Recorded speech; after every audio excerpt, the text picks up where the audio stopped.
Man up. Got low, got my mind right, switched the plan up. These niggas can never trip saying up. Balls that go like Mr. T, you know I be with the G, followed by the S. I put hollows in your chest. I'm on a power trip. I spent you many hours playing chess. What's good, y'all? What's the numbers TV? It's your boy Pole Row. Make sure you subscribe to the channel if you're not subscribed already, and like a video if you appreciate the content that Pole Row and What's the Numbers I provided. Today we back on the profile piece. This one is on Sad Man, Bad Company. In this video, we're going to take a look at his early years growing up in Brooklyn and Queens.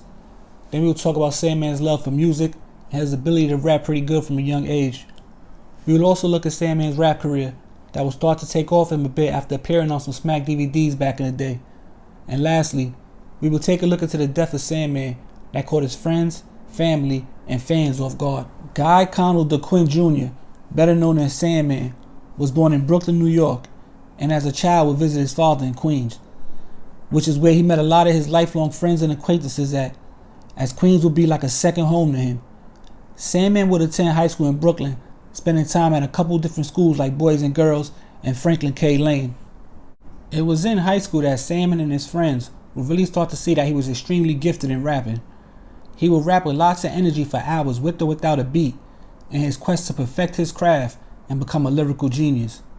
Sandman made numerous songs and videos and created a group called Bad Co., which is short for Bad Company. Soon after tightening up his business, his music career began to take off after appearing on a few different Smack DVDs. During the time of Sandman's come up, the street DVDs were probably the biggest promotional tool an artist could use, with Smack probably being the biggest platform.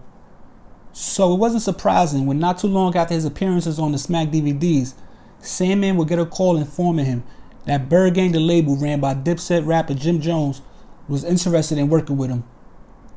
Sandman would end up being featured on multiple Jim Jones and Bird Gang mixtapes, along with making the official major label release, Mobb the album, which was released in stores on July 1st, 2008.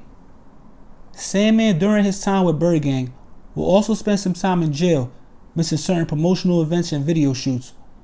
But through it all, Jim Jones will support him and show love to Sandman once released in early 2014. Out of jail and back in the free world, Sandman will start trying to get his career back in motion, also while being a father to his kids after missing out on valuable time in prison.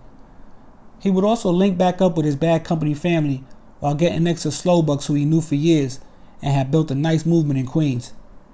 Next, Sandman will reconnect with Jim Jones in hopes of getting his buzz back to the level it was before he went to jail. But sadly, before he could accomplish that goal, Sandman passed away in March of 2016. There hasn't been a clear reason given to the public as to how Sandman passed, but rest in peace to one of the original members of Bird Gang.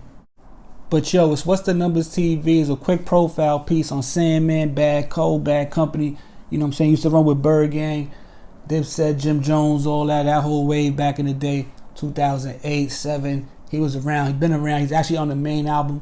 Now, like I said, I think he went to jail around the time the album came out, but he did make the album. He was on a few tracks on the album.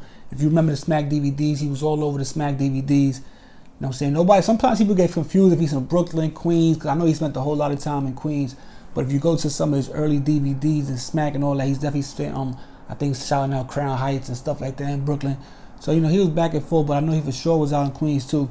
And like when he came home from jail later in the, you know what I'm saying, last few years of his life, a lot of his Instagram photos and all that is in Queens, you know what I'm saying? So he definitely spent a lot of time out there. Now, like I said, they don't really have an explanation, a reason as to why he died. There was rumors of some drug overdose, and there was rumors of a brain aneurysm. So all that's alleged. I don't know if none of that was true. I don't know what is true exactly. So that's why I said there's no clear answer as to exactly how Sandman passed away. But rest in peace to him. You know, he's rather young, I think in his 30s still. You know what I'm saying? But he was around for a while doing his thing. And, you know what I'm saying? When he came home from jail, it like he was trying to get back in the, you know, in the rhythm, getting around certain people. But it just didn't happen in the amount of time he had. So rest in peace to him. It's a quick profile piece.